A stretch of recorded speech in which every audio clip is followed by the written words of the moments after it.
Hey everyone, it's Debbie Henry and this is the Harper Hustle.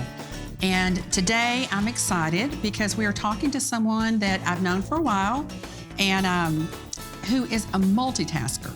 She wears many hats. She is a realtor, she is a beekeeper, she has a farm, but she does it all with heart and she does it with passion. And today we're just talking about one little portion of her passions, and that is the bees. And, you know, I always say that I learned something new, and today, probably the whole show will be new for me, so this whole thing will be a learning experience for me. But today we have Pam Fields with us. Welcome. Hey, thanks. Glad you're here. Thanks, I appreciate it. And like I said, this is part of Pam I didn't really know, and it's just great. I mean, she's all over Hartwell with her honey and with her bees and talking to garden clubs. I mean, I hear about it all over the place. So, but Pam, today, let's talk about, and again, I always start it with this. Mm-hmm. Tell us about you. Not about the business or anything like that, but tell us, you know, you're from Hartwell, but tell us just a little bit about that. Well, I can't say I'm a native to Hartwell. Okay. My parents were both from Franklin County, and my dad was in the service, and when he retired, we came back. And then Charlene bought my dad's real estate business and expanded to Hartwell.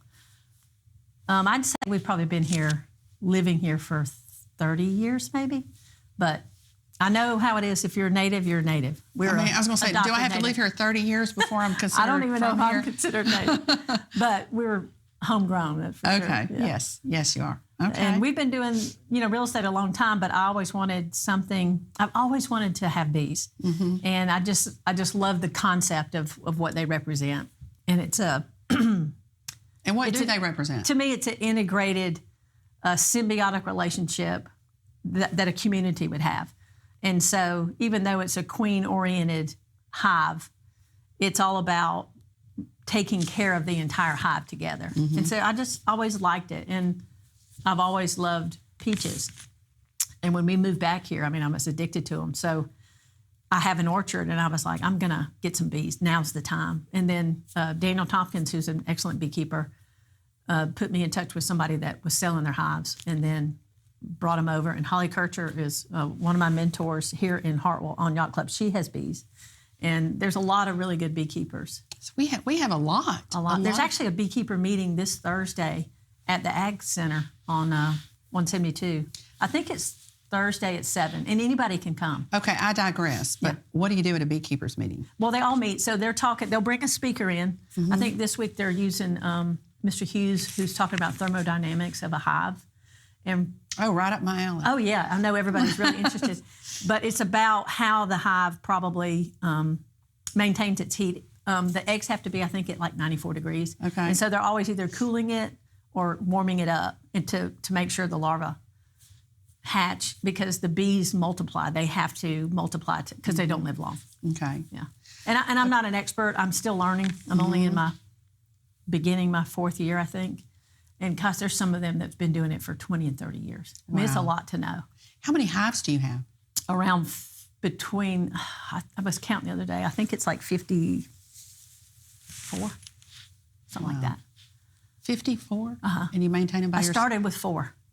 Just 3 years ago. I remember when you started with those 4. I think this is the beginning. I think when I get through this winter, it will be the end of that 3rd year going into the 4th. And bees multiply. So, and I like to catch all the swarms and just build them up. I'd like to get to about 90 to 100, but 50 is a lot. It's a lot to keep up and do real estate. 50 is a lot. It's like too many. 1 is a lot for me. Yeah. I think either you probably want to do the bee thing or you don't. Yeah. But I love listening to the stories about it. So you didn't grow up around bees or anything like that? No, not at all. Did your family think you were crazy? No, I think they kind of they know how I am. They're not surprised, but they love the honey. So walk us through that process from the hive to the honey.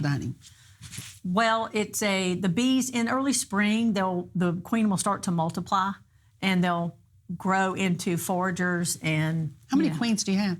Each hive has a queen. Okay. And then as they multiply, if they get too full in the hive, all the other bees will raise a queen bee, and then because there's so many, it'll fill up. They'll raise a queen bee, and then from there they can split into another hive. because there's only so much room, and you're always trying to stay ahead of them. You're always either ahead or behind the bees. Wow. And then from there, they're gathering nectar and pollen, and they take the nectar and through their enzymes and the things that they do in their stomach, bees are designed to make honey. And then they'll pack it in and save it for the winter. And then we all go in and steal it and eat it. Is it all the same kind of honey, or are there different kinds? Or? So it depends on what they're gathering. And you can always tell, if you ever see a bee that has like yellow legs, we call them pollen pants. That's the pollen they're bringing in. And the pollen tells you what plants they're after. And the nectar is how they make honey. So the pollen turns into a bee bread, kind of like a bread. And they'll eat on that. It's got a lot of protein in it.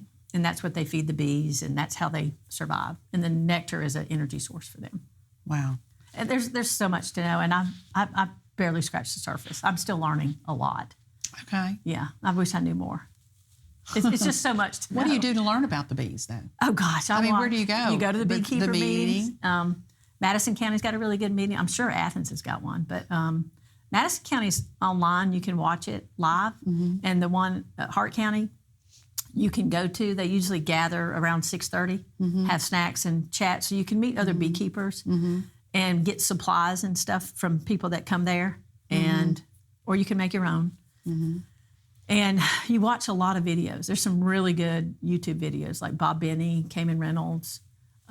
There's so many good beekeepers, and you need to kind of watch the ones that are around your region, because it's different.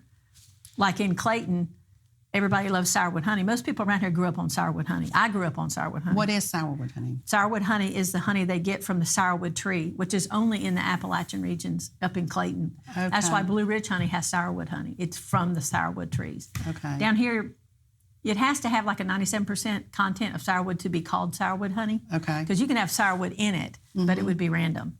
Okay.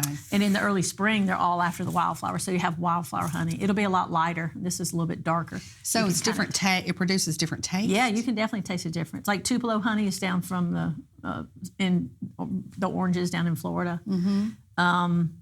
If you ever go to like a big honey exhibit, you could even see it up in Clayton at Blue Ridge. They'll have honey all the way across, and it'll go anywhere from almost clear to amber, to purple, to blue. I mean, it all depends on the plant. They say the most nutritious honey in the world is the Manuka honey from Australia. And a friend of mine went to Australia and got me some. Oh, wow. I was going to ask how you get it. my friend. And she brought me some. And when I tasted it, it's like really thick, almost like a molasses, but you can see all the nutrients in it. It's almost like almost gritty, but not. Almost like a apple butter is what it's really like. Why is it more nutritious? I mean, what's in it? It's packed with so many proteins, probiotics that come naturally from that area. Oh, wow. Yeah, and a lot of people will eat it. It's dark, dark, dark. And they don't sell it in the States? Yeah, you can get it at the grocery store. Oh. Yeah, you can get it. I think. And tell us the name again. Manuka. Manuka. Manuka. Okay. And most people have honey around them locally because it fights off colds. Right. Well, that's what I was going to say. I mean, the little bit I know about honey that's what I hear people say is, I've got to buy local honey. Yeah. So that it helps. It helps with you fight allergies and that kinds of things. It does. It's true. And why is that? I guess because the bees, what they produce. I wish I knew more of the science of it. I'm sure Daniel or Holly could probably tell you, but the concept is that what they're gathering is native, creates a immune system around you because of the local nutrients to fight off local colds. Okay. So as soon as you move somewhere, anybody that just bought a house or moves here, a lot of times I'll give them honey. I'm like, here's the local honey. Right. But there's some other places that you can buy local honey here. There's down at the farmer's market, which is now at the station on Wednesdays. Yep. 4:30 to 7:30, which is tonight. Yeah. There'll be local honey there. Okay. Yeah. And the beekeepers usually have some at the meetings. Okay, I'm going to ask a crazy question. Okay. But, I'm the audience. The majority of us don't know. Okay. So what happens when the bees die? Well, if you go do look, they die naturally, or do they die naturally. Okay. So they can live anywhere from 21 to, like, in the winter they live longer, 21, 26 days, and so their whole life is to make honey and take care of the queen. They only lived that long? Yeah. Wow.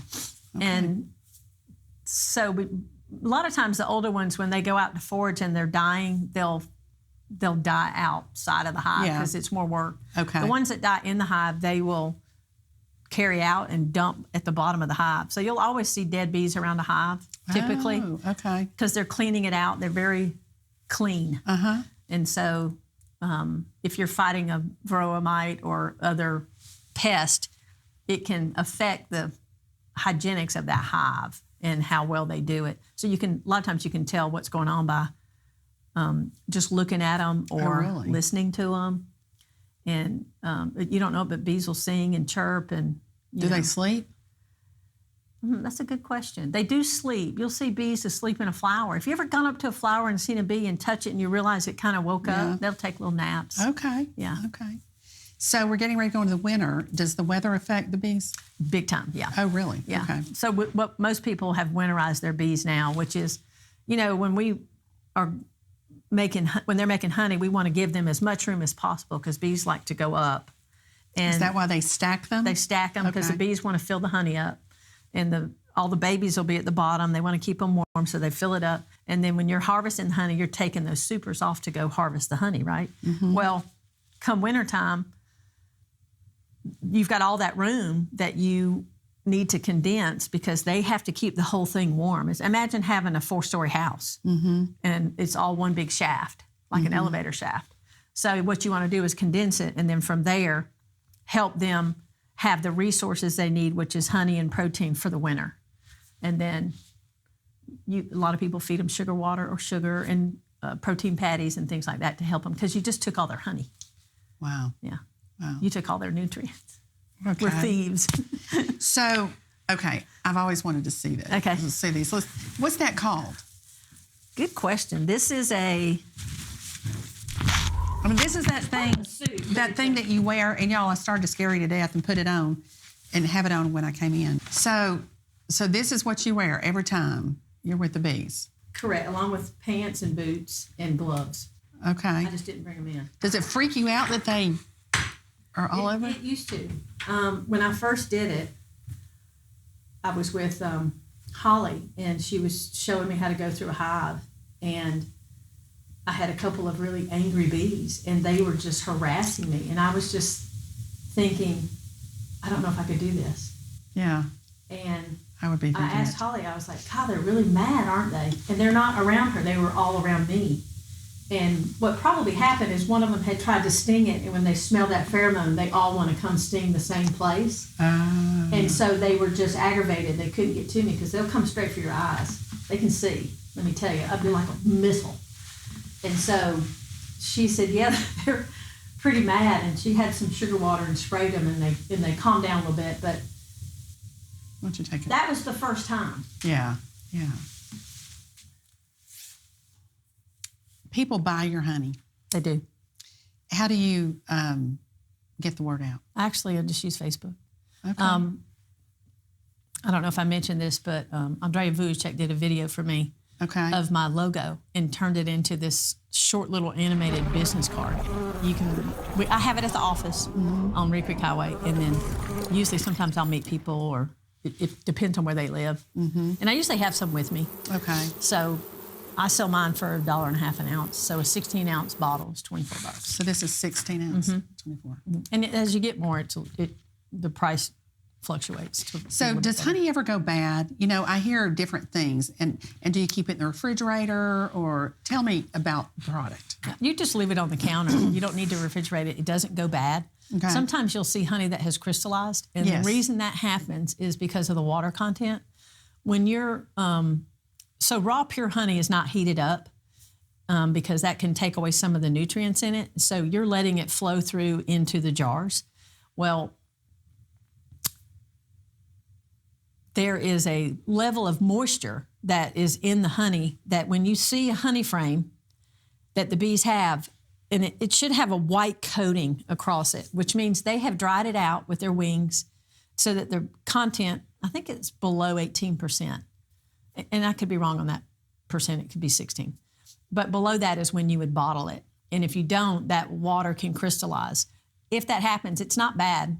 You could just take the bottle and warm up some, like you're boiling eggs. Don't boil it, just get it warm, and it'll bring that honey back to a melted content, and then take it out because you don't want it to stay in there too long. But it'll make it to where it pours just fine.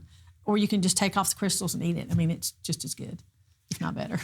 So how much honey do you get from I had 100 one gallons. of those? One hive, you should get 40 pounds. 40 pounds of honey. And this is 16 ounces. So you would get, it depends on how big the hive is. right. You can get a lot. It depends on the bees and how healthy they are and how productive they are. Some bees do really well. Some are really good at making more bees. Some are really good at, you have a queen that's really laying. She's just producing a lot of bees, and they want to multiply and become other hives. But in general, you can pick up a super, an 8-frame super of honey can be 80 pounds. Some of them can be 100. Depends on how long you let them stay in there. Are you at the point you don't have to buy bees anymore? Oh, God, I don't have to buy bees. Once you have one hive, you shouldn't have to buy bees. If you manage them, they're going to make more bees. Okay. Yeah. You have to worry about varroa mites in taking care of your hive. Okay. It's a mite that attacks the bees and the larvae, and it can wipe your hive out. It's the biggest predator of bees. I mean, you've got dragonflies and wasps and birds all trying to eat the bees, but the varroa mite is the one that's devastating some hives. Have you had any of those? Everybody's got them. I don't think there's a hive that doesn't have them. You want to manage them. The bees will manage them, but they can get overwhelming. And then if that happens, the bees will leave, and you'll have an empty hive. Okay. And you're like, I don't know what happened. Oh, and you do know what happened. And you look and you're like, well, the mites can fly, so you don't always know, but they probably left for that reason. Right. Some predator, it could be hive beetles or wax moths and other pests. But you're always, when you're checking a hive, you're making sure there's no pests, you're making sure they have the food they need, and you want to make sure they're in an area that's getting full sun and, other things you want to have on a checklist. Okay. Yeah. So is it important for us to protect our pollinators? Absolutely. How do we do that? I mean, just take care of them, or? Well, there's a lot of pollinators other than honeybees. There's a lot of native bees. Like, have you ever seen the little bee houses that people make? Yeah. Those are really good for a lot of the native bees because, bumblebees pollinate as much, if not more, than honeybees. We just get honey. Okay, stop. Bumblebees and honeybees are two different things. Correct. Who knew? I didn't. You did. You've seen a bumblebee. Okay. Yeah. And then there's other native bees. I don't know if you've ever, you know what sweat bees are, right? Yeah.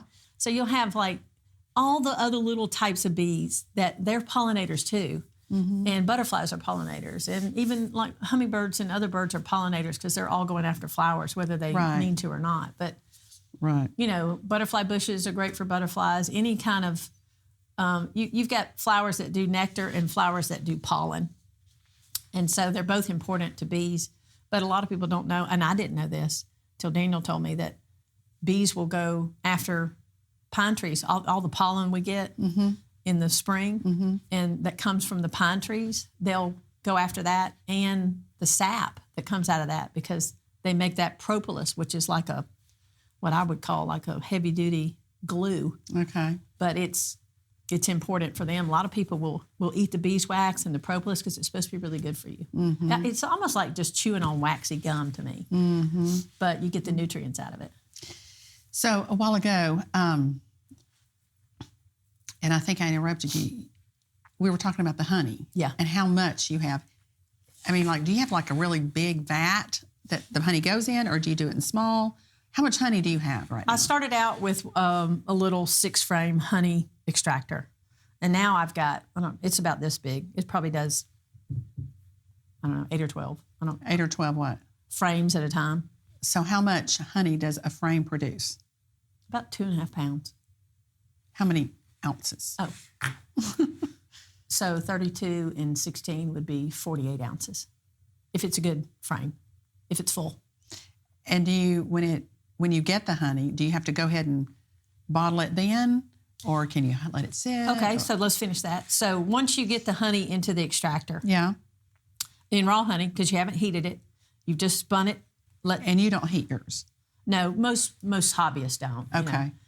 You be heavy production where they warm it up just a little bit so it flows faster. Okay. And because they're really trying to bottle it. But once it comes through it and it's in the bottom of the extractor, you'll fill up a 5-gallon bucket. And usually you'll let that sit overnight, if not 2 nights, if not 3 nights, because all the little wax particles, because you filtered it when it comes out, so you don't have any bee wings and bee heads and bee poo. Yeah. But not really, but they don't poo in there, they poo outside. But all of the stuff where if they were trying to clean it up, let's say you had a hive beetle in there, that hive beetle won't get into the honey. You're getting all of the things out except just pure raw honey. And then you let it sit there, and there'll be little pieces of wax that are small enough to get through, and so it'll all rise. And you'll have a nice little film that you'll scrape off, and then you've got just the honey, and then you'll bottle that. I usually let mine sit a day, 2 days, 3 days, depends on how much I've got going on. And then I just start bottling it up. Okay. Yeah. And this year I had 100 gallons, Okay. a lot, and I let them keep a lot Right. because I don't like to take all of it. Right. I mean, I don't need that much honey. So what do they do with it when you let them? They'll eat it for the winter. I'll let them keep it. They'll eat it like when there's a dearth and there's nothing else. They'll start to eat their own honey, which is Okay. what they make it for. Okay. Yeah. And I've heard of people eating the honeycomb. Oh, God, yeah. Tell me about that. Oh, have you not had that? No. Okay, so you can get honey with honeycomb in it. Okay. The way you do that, on most frames, they've got a plastic foundation that they cover with wax so that the bees will build the comb faster and fill it up faster. Faster. I mean, what are we talking about? A day or two. So other people have a blank frame, just a wooden frame with 2 wires through it, and the bees will build that frame with the honeycomb. So when you harvest that, you can slice out the honeycomb, put it in a jar.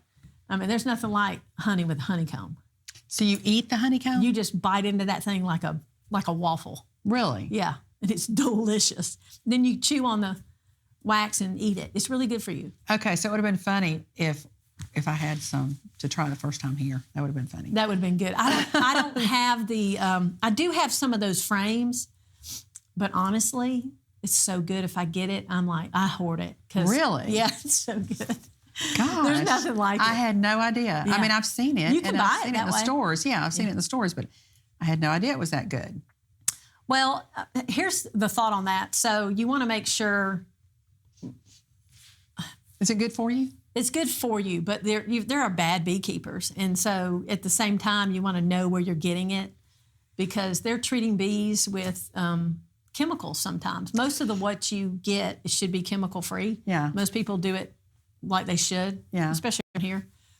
Big producers are, a lot of fake honey is out there. Yeah. Cheap honey is not real honey. You get a lot of honey from China in the packets. It's just sugar water. Okay. And so real honey costs money because you got to produce it and it is labor intensive. And anybody that's got it, that's ever been through it, understands that. If it's, you can get, I'm sure there's some people doing $1.25, but it's a personal taste and people and you still want local. You can get more local like your neighbor versus 3 or 4 miles away.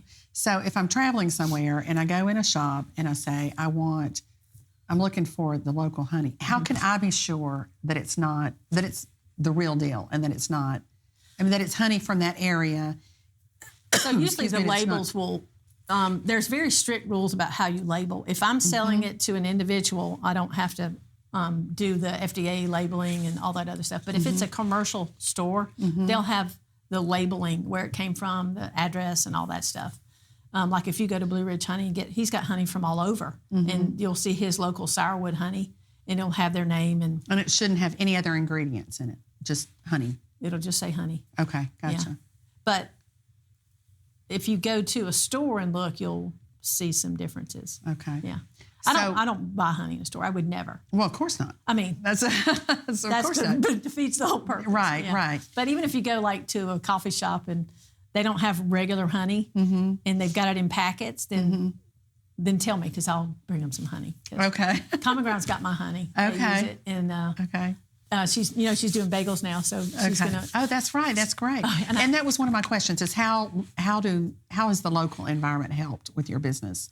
Well, everybody's great. I mean, they're all so supportive, and most people understand the benefits of raw honey and local honey. And there's a lot of really good beekeepers here, and a lot of really good honey. I mean, when we have our bee contest, there'll be 40 different types there, and I'm like. Yeah. I mean, mine hadn't won, and I'm voting for somebody else's is good. But wow. But Marcella's got some of mine that they're using now. Okay. I talked to her yesterday. She's going to make a cream cheese with honey in it. Nice. For the bagels. Well, it gives someone a chance to try the honey and try out the new Common Ground area as well. So, well, anything else you want us to know? I mean, there's so much. It's a lot. So much. It's a lot. There's some really good videos on YouTube. I mean, that's how I learned, along with Holly helping me and Daniel helping me. So people can find you on YouTube. I mean, not YouTube, on Facebook. Yeah. If you want to, do you speak to groups? I've done the Bee Club. Okay. I'm the Bee Club. The Garden Club. I have not done the Bee Club. I've done a couple of garden clubs. Okay. Yeah. And so you? I'm not an expert, so I mean, I'm happy to come talk, but there's so much I don't know. But people can reach you on your Facebook page? Yeah. And what is that called? I think it's just my name. It might be Dr. Pam Fields on there. Okay, so it's just not, to separate it. It's not 12 Oaks Pocket Farm? 12 Oaks Pocket Farm. I called it a pocket farm because it's so small it would fit in your pocket, and that's where the orchard is, and the honey and the peaches and all that. But I usually sell the stuff from the office, and people can come by and get it, whether it's eggs or whatever. Okay. That's the best way. And we'll pop her information up here so you'll have her email and her phone number so you can contact her. We'll do the little video and they can see it on there. You go. Yeah. There you go. And does Marcella sell this in her? She uses it. Okay, but she doesn't sell it yet. No, I sell it because I didn't want to go through the labeling requirements. I gotcha. And all that. And it's such a small operation, there's no need. Right. But if I sell to an individual myself, it doesn't have all of those restrictions on it. If it was in a retail shop, I would have to go through that. And there is some. She has some honey. Well, she used to. I don't know if she sold it. I think Michelle did. Okay. Yeah, but there's some around. I've seen plenty of local honey. Okay. Well, I want to thank you for coming on the show and taking the time and being with us. And I want to thank you for watching. I hope you learned something. I mean, I always say this, and I'm not just kidding. I do learn something every time. And today, like I said, the whole show was a learning experience for me. When it leaves me with more questions, that means that, you know what, there's probably another show there. So thank you for watching. I'm Debbie Henry of the Hartwell Hustle, and join us next time.